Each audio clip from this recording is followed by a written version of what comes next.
Assalamualaikum sahabat-sahabat sekalian dimanapun kalian berada.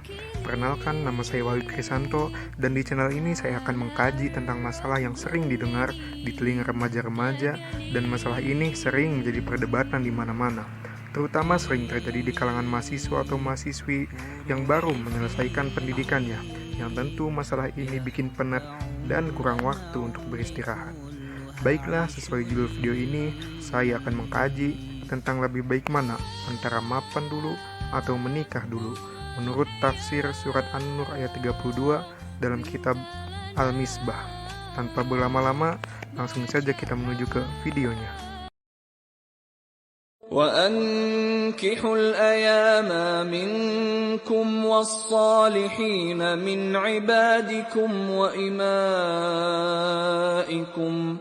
إِنْ يَكُونُوا فُقَرَاءَ يُغْنِهِمُ اللَّهُ مِنْ فَضْلِهِ وَاللَّهُ وَاسِعٌ عَلِيمٌ.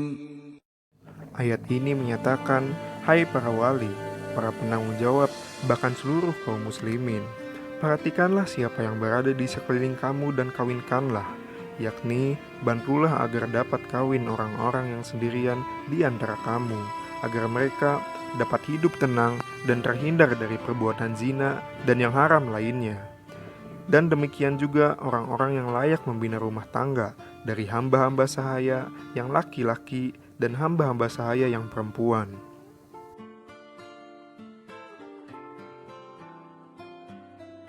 Tadinya kata itu digunakan hanya untuk para janda, tetapi kemudian meluas hingga masuk juga kepada gadis-gadis, bahkan meluas sehingga mencakup juga pria yang hidup membujang, baik jejaka maupun duda. Kata tersebut bersifat umum, sehingga termasuk juga bahkan lebih-lebih wanita tuna susila, apalagi ayat ini bertujuan menciptakan lingkungan yang sehat dan religius. Sehingga dengan mengawinkan para tuna susila, masyarakat secara umum dapat terhindar dari prostitusi serta dapat hidup dalam suasana bersih.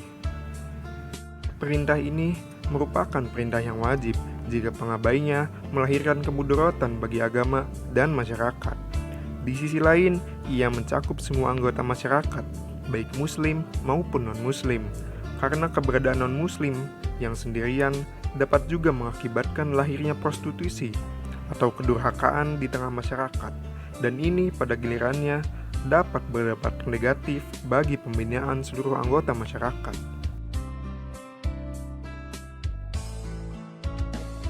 Ayat ini memberi janji dan harapan untuk memperoleh tambahan rezeki bagi mereka yang akan kawin, namun belum memiliki modal yang memadai.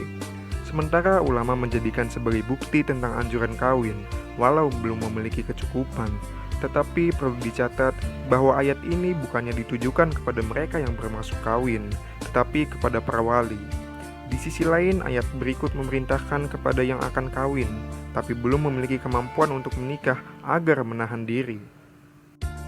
Hal ini karena perkawinan memiliki aneka fungsi, bukan sekedar fungsi biologis, seksual, dan reproduksi, serta fungsi cinta kasih, bukan sekedar fungsi ekonomi yang menuntut suami mempersiapkan kebutuhan hidup anak dan istri, tetapi di samping fungsi-fungsi tersebut ada juga fungsi keagamaan dan fungsi sosial budaya yang menuntut ibu bapak agar menegakkan dan melestarikan kehidupan melalui perkawinan.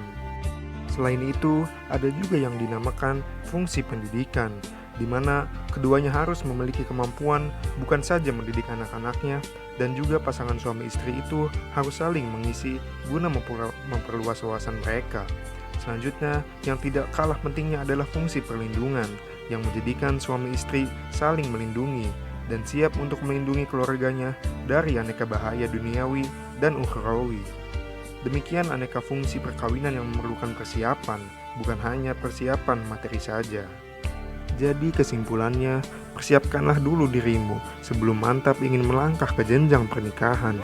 Jangan sampai ketika sudah menikah, kebutuhan dan fungsi untuk berumah tangga tidak terpenuhi dan malah membawa hal yang tidak diinginkan. Mungkin cukup sekian dari video ini yang dapat saya jelaskan. Jika kalian suka video ini, silahkan like dan subscribe. Dan jika ada pendapat lain, silahkan isi di kolom komentar. Mohon maaf atas segala kekurangannya. Wassalamualaikum warahmatullahi wabarakatuh.